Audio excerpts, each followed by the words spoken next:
Well, this is our house. It's a very simple place. No bricks, only wood. No doors, just a division. No chairs, only the benches. No beds, we use hammocks. We have a hammock here. We have 2 rooms, this dining place here, and that's enough. We have electricity, which allows us to have this old fridge here, and recently we have internet, which is very good. It's also an instrument to help the mission.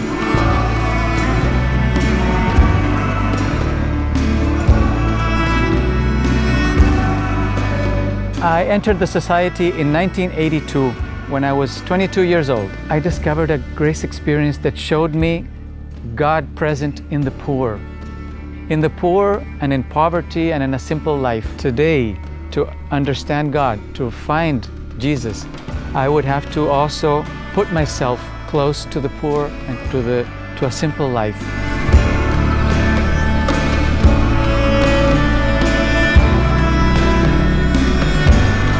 It was not strategy anymore. It was not ideology. It was a theological reason.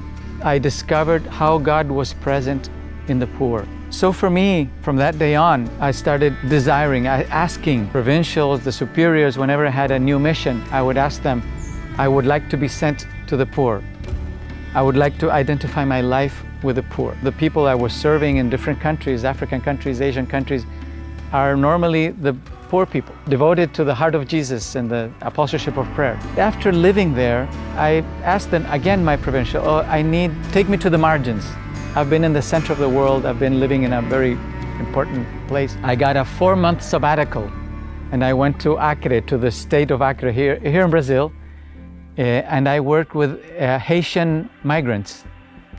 I ended up living in a shelter that the government run to welcome them to Brazil.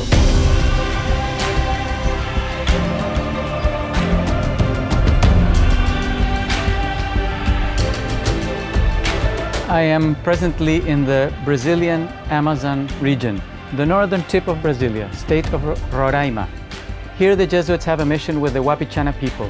Our main mission, I would say, is to be allies to the indigenous peoples and to the indigenous movement, which here in Roraima is quite strong. It's very well organized, and we are allies. We accompany them, we help them, and we are here to serve their own needs. They ask for our help.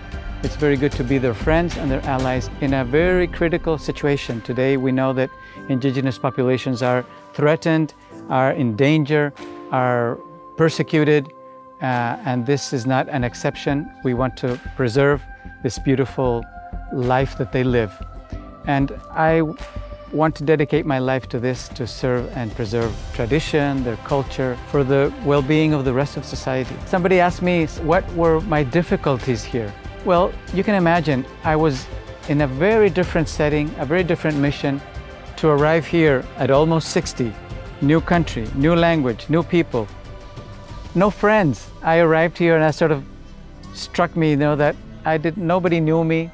I didn't know anybody. I'm a friendly person. I had my friends, and they were all left behind in Chile. That was difficult at some point. I sort of felt my heart lonely. Well, and the pandemic came.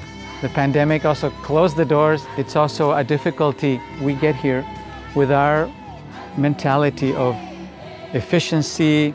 Everything has to be fast, has to be results. And the indigenous rhythm of life is different. People are easy. Work and money and profit are not the main issues.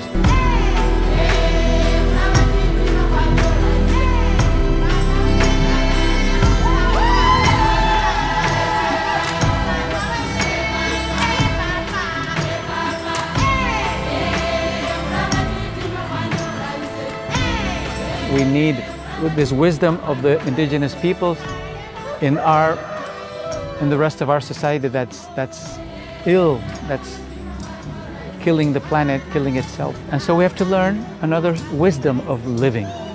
And that's also, we have to unlearn first.